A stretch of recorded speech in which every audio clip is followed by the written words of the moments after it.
Thanks, Greg. Thank you everyone for coming through on the final session. I believe there was a big party last night. As I said, my name is Chris Barichievy. I do work for the Zoological Society of London now, but this work was all based when I was in scientific services. So this entire presentation is Ezemvelo branded, definitely an Ezemvelo product. When Craig got hold of me and said, "Do you want to present this paper?" I must say it took a little while to think, do we actually want to, present this stuff? Because the anti-poaching world has changed so much since we did this work, and just the entire doctrine has changed. And then I thought, yes, this is actually a really good way to show how these databases that were being collected and used can influence, and even post hoc show that some changes that have been made were actually really, really good ones and provide evidence for this kind of adaptive management framework. So that is the context of this talk. So if you really want to read the paper, it came out this year, although it's old. The work's a bit old. That's because it took us so long to get it through publication. But first is an acknowledgement to all the field rangers, section rangers, conservation managers. You got the cyber tracker system up and running. It was a very long, tedious process, and there was a lot of gnashing of teeth and wailing. To Tony Conway, Pete Rayner, Dave Druce, Ian Rushford, Jabulani Guban, Pete Goodman, and Juan Biggs for discussion, reviews, etc. on this paper in its various forms, etc. And then obviously to Ezemvelo KZN Wildlife. I need to say, I work in a lot of protected areas around Africa, and it's very seldom that you're allowed to scratch under the hood as much as you are at Ezemvelo. I must say, compliments to them for letting us just sort of, have a look at the data and quite openly and honestly and have a look. So this talk is not about field rangers and poaching. It's about the value of adaptive management and monitoring. So if you were hoping to see choppers and dogs chasing people, I'm sorry, it's not going to be a talk on that. So the reality is, without being protected, they would just be called areas. Okay, that's the reality of what we have. Unfortunately, because of the nature of the threat, those protected area security agents have to be armed. Okay, this is a reality going into the future. Security is unfortunately an integral part of conservation, and security is inexpensive and the costs are increasing. Now, green policing, and I'm not talking about green militarization, that's an entire debate in itself, which I think is over-exaggerated. Green policing is an operational expense. Okay, that is something that Cedric needs to find budget for every year. And the other thing you've got to realize is that everybody in rhino conservation is an expert and everyone's trying to sell you something. So whenever the security guys go anywhere, somebody's got a solution and they're going to charge you a fortune to implement this solution. So the onus is on the KZN, well, all management agencies, to spend taxpayers' money wisely. And that was the context of this research that we did. So the context of this work is that Elevism was following a policing law enforcement doctrine, which is you're apprehending a poacher or a perpetrator and you're taking them before a court of law. That's policing doctrine.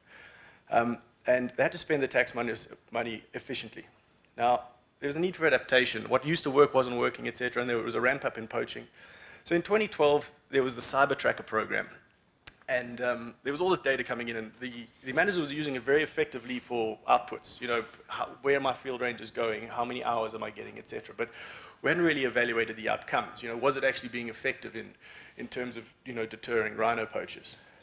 So the next thing we did was, so I just want to go through some caveats before we go into it. So now, when you have a title like "Do armed rhino poachers deter?" Or "Do armed field rangers deter rhino poachers?" people get a bit excited. So I want to explain that science doesn't lend itself to sweeping exaggerations, and it's a nuanced argument. So oversimplification is very deceiving. So please don't walk out and tweet "field rangers don't work." It doesn't help anybody. It's not helpful. And the science management interface is based on good trust, right? It's good faith. So for me to continue my job, I need to make sure that what I do is in good faith. And that's the way this work has always been done. We've done it with the science and the managers together. Now, again, this is one piece of intelligence, one method. There are others out there. In fact, there's a huge move away. So this is a hypothesis testing approach. There's a huge move towards a modeling approach. As data sets are getting bigger, we couldn't use those approaches here. We didn't have enough data, and the data wasn't coming in clean enough. But if you go and look at Crishlow's work, Andy Plumtree in Uganda, there's some work from Tim Haas that's been coming out with this predictive modeling. So there's a huge space here for exploration. There's a Seymour system now, which is all about this OODA loop, which is more operational. But on the back end of that, you've still got this huge database building. And my sort of conclusion that I'm going to get to today is, don't throw Cybertrack out. Don't throw this stuff out, the baby out with the bathwater. Build those databases and analyze the trends to see if the management actions are in fact having an impact.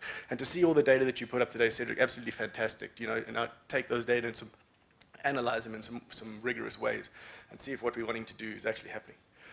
I have to apologize, this presentation is very dry. I can't put up maps of patrol routes and where camps are, etc. So you're going to get white slides and text for pretty much the most part of it. And the data are old purposefully.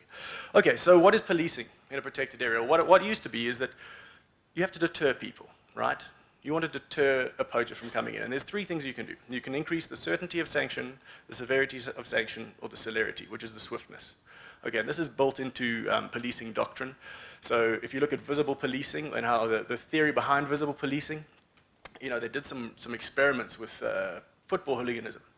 And what they would do is they would time how long it took the guys to start getting out of hand, and then they would send visible policing in their bright jackets around.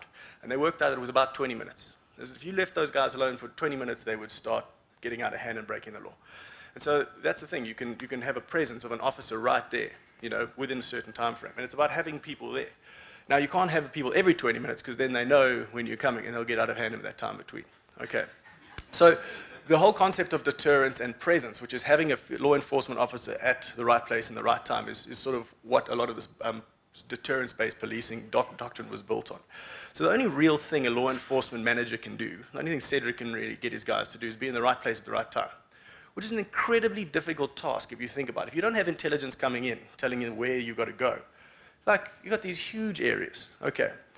So, and then obviously the rest of it is building the rest of that chain. So the severity of sanction and the celerity, how quickly does the punishment get, but that's often outside of the role of the Protected Area Management Agency. We don't shoot people in this country.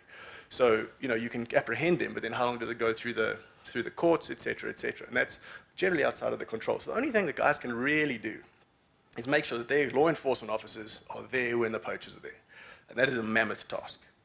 So the presence framework we developed was to try and help managers with this. Now, the pushback we got from a lot of the reviewers, which is on the statistics, was that we didn't get into some fancy linear regression or multiple regression models. The reason we didn't do that is because we were trying to test some hypotheses for a management framework tool as opposed to getting into an academic debate. But now, let's just go back into how we deployed law enforcement agents. Now, the traditional doctrine, and this worked for general poaching, and a lot of the guys did this for a long period of time, is you're going for maximum coverage. You wanted to send your field rangers out, and they'd walk around and they'd cover your landscape, right? Now, you wanted to assure unpredictability. You didn't want your people to be doing the same patrol routes all the time. And a lot of this is supported in the counterinsurgency doctrines dominating the landscape. And this is all very good. It all works, and there's support for it in the military. There's support for it in the general bushmeat poaching. It works, but it wasn't really working for the rhino poaching. You got to remember this was 4 or 5 years ago, and they were sitting there, and there was these questions about, well, why are we still losing rhinos? We've got the IUC in one field ranges to 10 square kilometers. What's going on? And so this is what we were trying to test. So as a trivial example for you that haven't done this before. If you have 9 square kilometer blocks, right, and 1 field ranger, which is probably all you're going to get if you got the IUCN field ranger things, where do you put him? Okay, so now if you stick him in one block all day for 24 hours a day, and he's got a 100% chance of catching a field of a poacher, right?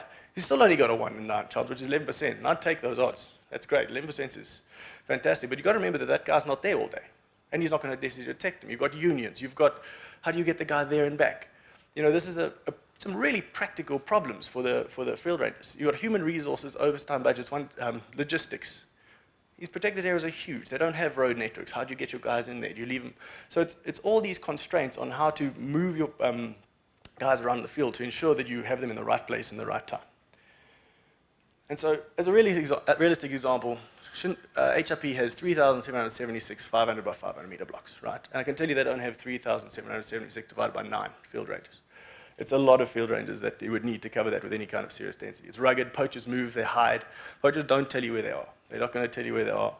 The rhinos that are there, they move, they also don't tell you where they're going to be. So you can't necessarily walk around. In small populations, yes, you can increase the density of your field rangers around your rhinos and increase your presence locally.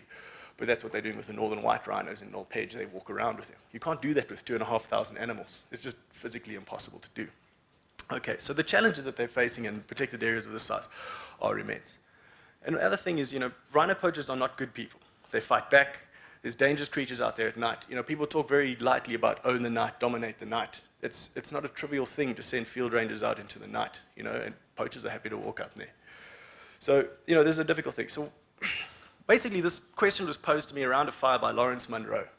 We're actually sitting at the house where Pete lives now. And he said, if we're using a strategy of deterrence, yet we're still losing rhino, can we measure if our deterrence strategy is working? So basically, he was asking me, do we need to just do more of the same thing? Do we just need more resources, or do we need to change the shift in our strategy? And that's where this was based. And the Cyber Tracker program could tell us. So what we did is we developed this framework, and basically in any one particular area, you can either be in that area a lot, or frequently, or for a long period of time. That's your two options. So you can do lots of foot patrols through it, or you can do an OP and sit in it. That's pretty much what you can do. And so what we worked out is that if you were to make duration on the x-axis and frequency on the right, the amount of time that you spend, your entire presence is that axis multiplied by that axis. So the area under this curve, right, is your total amount of presence. Does that make sense? You're multiplying the one axis by that. And so a protected area manager can never get more than that square. And so what you can do is you can work out by rasterizing your protected area, and I'm not going to go into the details, it's relatively simply to do, and you take all your patrols and where they walk around on the landscape, you can work out how often field rangers have gone in there and how long they've been in there for. And you can summarize the data. And then what you can do is say, okay, that's our landscape, that's our patrol landscape. What does it look like around our carcasses? And what would we expect? We would expect, if there was some kind of deterrent effect, that where your carcasses are is going to be areas of low deterrence, right? I mean, of low presence. If we're building this on a presence doctrine and we're expecting them to push away poachers, either poachers have come in and been caught before, poachers know that that's where there's going to be high presence because there's some kind of internal corruption, poachers go in, see field rangers and leave, that's the kind of thing we're expecting to be the mechanisms. And so we can test it, and we did. So what we did, and I'll just go through a quick thing, this is a hypothesis testing approach. So was there a statistical difference in the presence of areas being patrolled and those where poaching was occurring? And simple is best. So basically, we measured the frequency of duration of foot patrols inside the average block. We worked out the presence. We did the same thing for the areas where the carcasses were occurring. And I won't go into the details, but we had to do a whole bunch of randomization to deal with spatial order correlation and to deal with the time issue around carcasses. Feel free to look at the paper. It explains it all there. And what did we find? So this was HRP for that period of time that we looked at. Thank you very much to Ezemvelo for letting us actually look and publish these data. And what we have is we have these blocks, and that shows you what number of blocks you have. Some blocks you obviously have a lot of high frequency, that's along roads, that's along camps, et cetera, et cetera. Some areas you have very long duration, that's your OP blocks, that's what we expect. We have that graphic like that we expect. I was quite shocked at how low the presence actually was. And we looked at where the carcasses were. And we worked out, we just did a non-parametric difference of means test to see, do we actually have a difference? Can we detect, is there actually a difference in the presence of field rangers around where carcasses are and where they aren't? And the answer was actually quite different. So we'd binned this into the full day, we'd done at night, and we'd done during the day. And so the green is a deterrence effect. White is no deterrence effect detected, and red was opposite to what we were expecting. So that means there was actually higher deterrence around the carcasses, or higher presence around the carcasses than around than in the landscape in general. And so what we looked at was what we saw that we did for both all the time, days and nights, and we looked at various parameters. So frequency itself, duration, and then obviously presence. And we looked at the mean and the median. And why were we getting higher areas around? Why are we getting more field ranger presence around carcasses than not? We'd binned out, from before the carcass. It wasn't like it was just because the guys were walking around with their GPSs when they were looking at carcasses. They didn't know the carcasses were there. So this was quite a puzzling factor. So there were two options. The one is rampant internal collusion, just rampant internal collusion. And the other one was, we know that we're near a threshold of resources necessary to actually have a deterrent effect. Now, I don't believe there's rampant internal collusion. So I'm only left with the idea that I think that there just was not enough field rangers in the area. So it looks nice, and you can make this presence graph, but we're still below some kind of threshold. Now, that threshold must exist. It exists in Old Ped, where you've got guys walking with your rangers. But I just don't think that the resources were available for Ezemvelo in this context to be able to do it. So I've got to move quite fast now. The question was, if we cannot change the approach and get more resources, right, we then have to change the approach. Then we have to start looking at IPZs. We have to look at more intelligence-led policing. And look what's happened in the last couple of years. There's been a whole shift away from, without this work even being done, to inform it, there's been a whole shift away from this blanket doctrine, deterrence doctrine, to more intelligence-led policing, and that's moving along with the world norms. And it's got to do with, the nature of the poacher. So, in conclusions, changing approaches was a valid response. Well done to Ezemvelo for that. I know this work is late, but well done. Let's work on conservation outcomes, not outputs. And adaptive management is essential. So data is essential. And I can't stress this enough. Jeff Clidding, he's just resigned. Who's taken over the Cyber Tracker database? Do I have to stop, or can I finish the last 4? If you go from here, then you're going to Okay, no problem. So databases are assets, so they require investment and maintenance, and obviously invest in good people. Okay, so I often say invest in analytical people with dusty boots, so the guys actually understand what you're doing on the ground. I'm not looking for a job, I've got one, but there's a lot of people out there that can do this work. You can contract them in, and I think if you can't invest in people, collaborate, because this kind of information is really, really useful. And then, so this is just something we're working on at the moment. So we're really interested in outputs. My work has moved on from this. In fact, this work would be a little bit redundant in today's, or this method would be redundant in today's society. So we'd have to change the entire analysis approach. We're now working on carcass detection models, and then some updated rhino-specific mark recapture models and integrated rhino population model to try and be able to pull out these outcomes more. And I'll be talking a bit more about that later. Thank you very much.